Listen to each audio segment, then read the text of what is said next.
Hello, writers!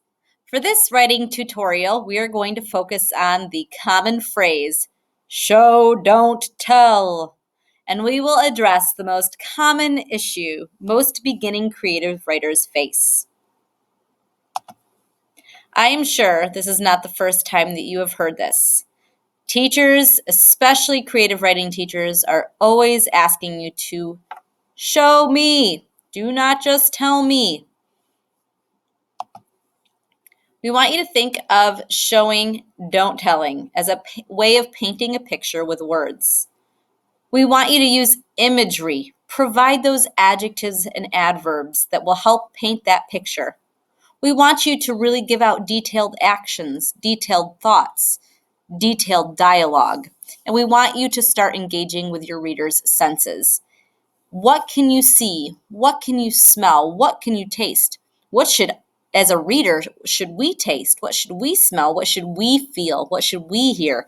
You want to paint us a picture with your words.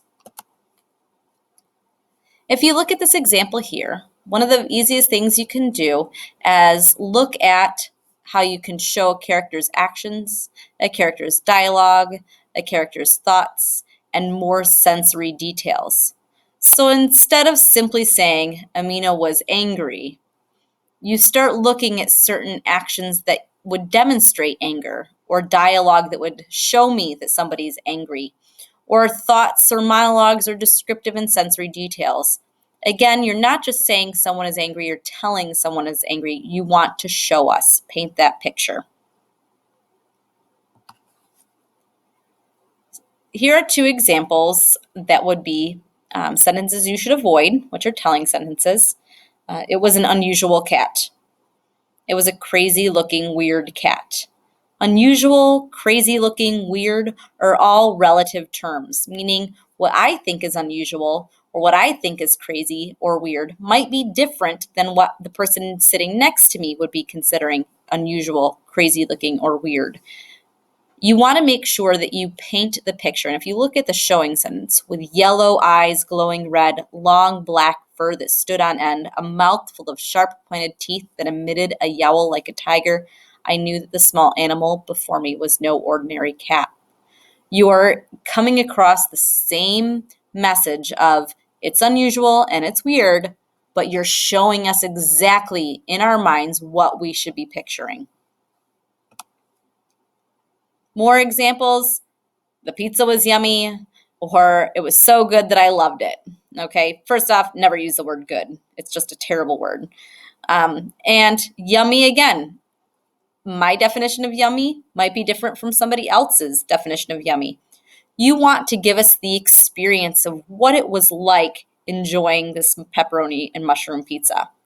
Mushrooms and pepperoni sausage formed thick layers on the top of one another while the white mozzarella cheese bubbled over the bright red tomato sauce. Each time I took a bite, I planned it so that I got a taste of every luscious ingredient. My taste buds celebrated every single time. We know that there's lots of mozzarella cheese. We know that it's a bright red sauce and not that burnt maroon one. You know, you're painting that picture, giving us that experience. You are showing us. You're not just simply telling us. Again, more weak sentences. She was so sad. Just remove that from your vocabulary. When she lost her puppy. What does a sad person look like? What does a sad person do? The garden was beautiful. What does it smell like? A garden that's beautiful. What colors do I see? What plants do I see? Is it a rock garden? Is it a flower garden? You have to be specific. Stormy night.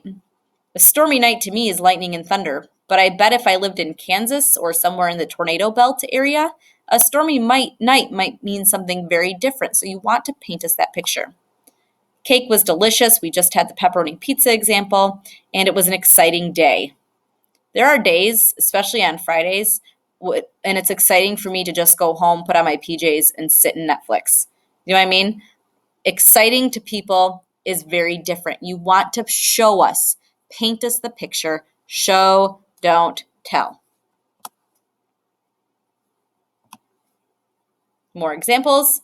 Instead of saying I hurt myself, looking at that dialogue and the description. I was nervous to give my speech. Again, you're showing us what that feels like, what that looked like. And then Carla made Jell-O. That is a very interesting telling sentence. But if you look at the example of showing, it really kind of highlights how that person went through that process. And something as simple as making Jell-O can really be interesting if you write it correctly. So here we are challenging you.